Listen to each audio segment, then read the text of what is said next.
आप देख रहे हैं BA न्यूज, खबर हमारी फैसला आपका। इस वक्त की बड़ी खबर। बरेली थाना भूता क्षेत्र के गांव म्यूंडी खुर्द में कल पुलिस की बर्बरतापूर्ण मार से तंग आकर 18 वर्षीय युवक ने फांसी लगाकर अपनी जीवन लीला समाप्त की। घटना की जानकारी मिलते ही पैनी नजर सामाजिक संस्था की अध्यक्ष व आम आदमी पार्टी रोहिलखंड प्रांत की उपाध्यक्ष एडवोकेट सुनीता गंगवार ने पीड़ित परिवार से मिलकर पुलिस के अत्याचार की पूरी घटना की जानकारी प्राप्त की। 18 वर्षीय युवक पर लड़की को गायब करने का आरोप लड़की के परिवार वालों ने लगाया था, जिसके चलते पुलिस ने पूछताछ हेतु कई बार युवक को थाने बुलाकर बेरहमी से मारा। घटना की रात वाले दिन युवक को थाने बुलाकर इतना मारा कि उसके शरीर के पीछे वाला भाग पूरा नीला पड़ चुका था। शर्मिंदगी और बर्बरता से तंग आकर युवक ने इस रात घर में फांसी पर झूलकर अपनी जीवन लीला समाप्त कर दी।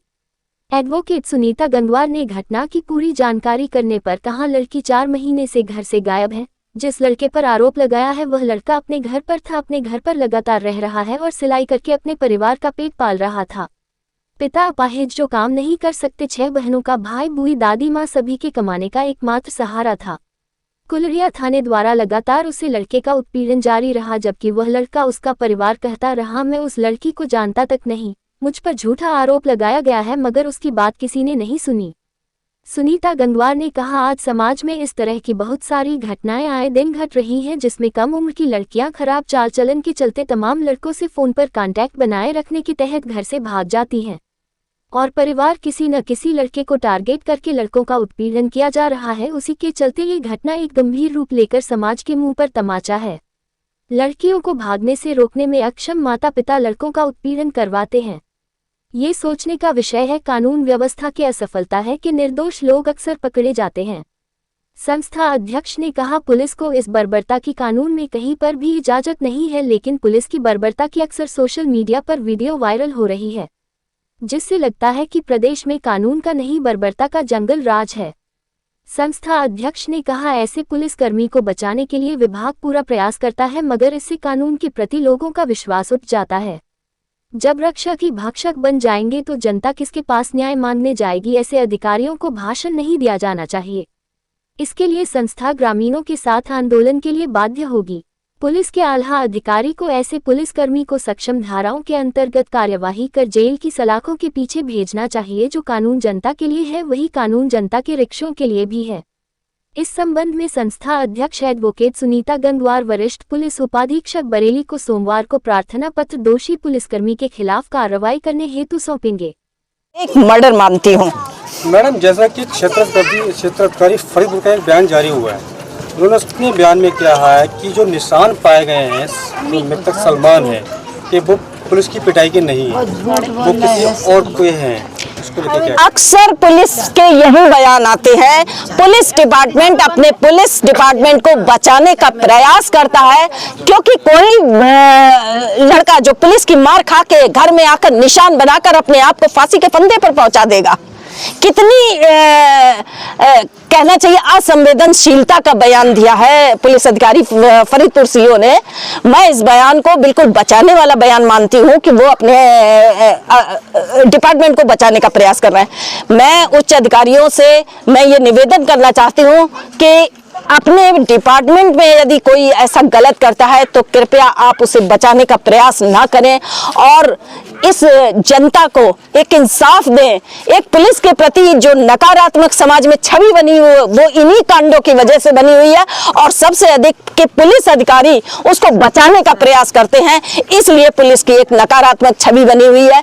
आप भी किसी न किसी के पिता हैं, आपके भी बच्चे हैं, कल आपके साथ में ऐसी कोई घटना होती है तब आप क्या करेंगे?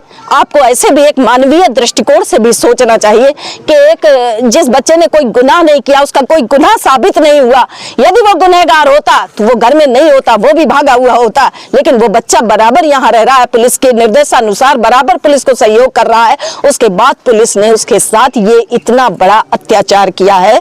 मैं उसके लिए आवाज उठाऊंगी और मैं सोमवार को मैं वरिष्ठ पुलिस अधीक्षक महोदय को एक प्रार्थना पत्र सौंपूंगी। यहाँ तमाम गांव के लोग आक्रोशित हैं और तमाम गांव के लोग मुझसे अपील कर रहे हैं कि इस संबंध में एक सही कार्यवाही होनी चाहिए। मैडम, जैसा कि परिवार वालों ने आरोप लगाया है कि पुलिस ने 3rd डिग्री का इस्तेमाल किया है, 3rd डिग्री इस्तेमाल कब होती है? थर्ड डिग्री ऐसे नहीं इस्तेमाल की जाती है, और विशेष केसेस में की जाती है, वो भी अदालत की अनुमति से होती है। यहाँ तो केस ही अदालत तक नहीं पहुंचा है, पुलिस ने ही अपने आप को अदालत बना दिया। और दूसरी चीज, उस लड़की पक्ष के परिवार के ऊपर भी कार्यवाही होनी चाहिए कि जिसकी लड़की खुद के उनके परिवार के वश में नहीं है, और उन्होंने इतना प्रेशर पुलिस के ऊपर बनवाया, आकर ये बता रहा है परिवार के उनके घर के लोग आते थे और यहाँ पर धमकी देकर जाते थे। तो ऐसे लोगों के खिलाफ भी बिल्कुल उचित कार्रवाई होनी चाहिए और उस पुलिसकर्मी के खिलाफ कार्रवाई होनी चाहिए। मैम, अगर परिवार को इंसाफ नहीं मिला तो संस्था का कदम क्या होगा? देखिए, अगर इसमें पुलिस वाले ऐसे पुलिसकर्मी को बचाने का पुलिस डिपार्टमेंट प्रयास करता है तो मैं तमाम गाँव वालों के साथ में मैं पुलिस मुख्यालय का घेराव करूंगी। किस मामले में लेके आना हुआ है? मुझे एक जानकारी मिली है कि यहाँ पर एक नाबालिग लड़के को, जिसकी उम्र रियल में 18 वर्ष से कम है, उसको पुलिस ने बर्बरता पूर्वक मारा है। और मारने के बाद जब उसकी इतनी बुरी हालत हो गई कि वह पुलिस की इस बर्बरता को बर्दाश्त न कर सका, उसने सुसाइड उसी रात कर लिया। आज मुझे जब जानकारी मिली, कुछ मीडिया वालों ने मेरे फ़ोन पे ये सारी घटना डाली थी और उसके वीडियोस वगैरह डाले थे, तो मैं यहाँ पर आई हूँ जानकारी हेतु, और मैं परिवार से मिली हूँ और गांव के तमाम लोगों से भी मिली हूँ। ये उस लड़के की माँ बैठी हैं और ये उस लड़के के पिता हैं, ये बहनें हैं। तो सारी घटना को मैंने जितनी भी जो इन्फॉर्मेशन मैं हासिल कर सकती थी उतनी इन्फॉर्मेशन मैंने हासिल की है, और उस घटना को देखने पर ये पता चलता है कि आज कोई लड़िया क्षेत्र की एक लड़की, जो भी वो भी नाबालिग है, वो लड़की अपने घर से गायब है। अब उस गायब की रिपोर्ट दर्ज है और उस पर पुलिस को इन्वेस्टिगेशन ये करना चाहिए था कि उस लड़की को ढूंढने का प्रयास करना चाहिए। उन्होंने उसका जो भी है CDR वगैरह उस लड़की के मोबाइल के निकाली, उस CDR में इनके बेटे का कहीं से कोई एक नंबर आ गया, और जबकि लोगों ने बताया है कि उसमें CDR में और भी बहुत सारे उसके लड़कों के नंबर थे। यानी कि लड़की जो थी उसका कनेक्शन कहीं न कहीं और भी लड़कों से था, और वो घर से गायब है। कौन लड़के के साथ वो गई है, किसके साथ गई है, ये अभी तक 4 महीने में पुलिस को मालूम नहीं हो पाया है। लड़का 3 महीने से, और लड़का 3 महीने से, जब से ये घटना घटी है, लड़की के घर वालों ने रिपोर्ट दर्ज कराई है। लड़का पर शक करते हुए पुलिस ने कहा तुम कहीं नहीं जाओगे, जबकि वो लड़का अपना जयपुर में सिलाई का काम करता था, परिवार का इकलौता कमाने का सहारा था। पिता भी अपाहिज की तरह हैं, इनका एक्सीडेंट हो चुका है तो इनके हाथ पैर बेकार हो चुके हैं, तो इसलिए वो लड़का ही काम करता था। तो पुलिस के कहने के अनुसार, निर्देशानुसार वो घर से कहीं नहीं गया, वो यहीं पर काम करने लगा। लेकिन परिवार ने बताया है कि पुलिस जो है उसे बराबर, कुलड़िया थाने की पुलिस बराबर उसे बुलाती रही, जब कब आए दिन बुलाती थी पूछताछ के लिए, और उसको बेरहमी से मारती थी। ये कंप्लेंट परिवार वालों ने बताई है, और ये करीब अभी माँ ने बताया कि कम से कम 10 बार पुलिस उसे बुला चुकी है। तो मैं पुलिस प्रशासन पे ये सवाल उठता है कि आपको इतने सबूत थे कि इसी लड़के के ऊपर आपको पूरा संदेह था कि यही लड़का ले गया या इसे पता है। यदि ये लड़का ले गया होता तो ये लड़का यहाँ कैसे होता? लड़का नहीं हो सकता था। अक्सर ये केसेस मेरे पास भी बहुत आते हैं, लड़कियों के भागने के केसेस आते हैं, तो लड़कियां जिसके साथ भागती हैं वो भी साथ में गायब होता है। लेकिन यहाँ पर ये लड़का नहीं गायब, इतनी उम्र भी नहीं है इस लड़के की कि कोई बहुत बड़ी षड्यंत्रकारी घटना को कारित कर सके। इतनी उम्र भी नहीं है इसकी, इतनी सोचने समझने की मुझे नहीं लगता है कि इस उम्र में ऐसा कुछ कर सकता है।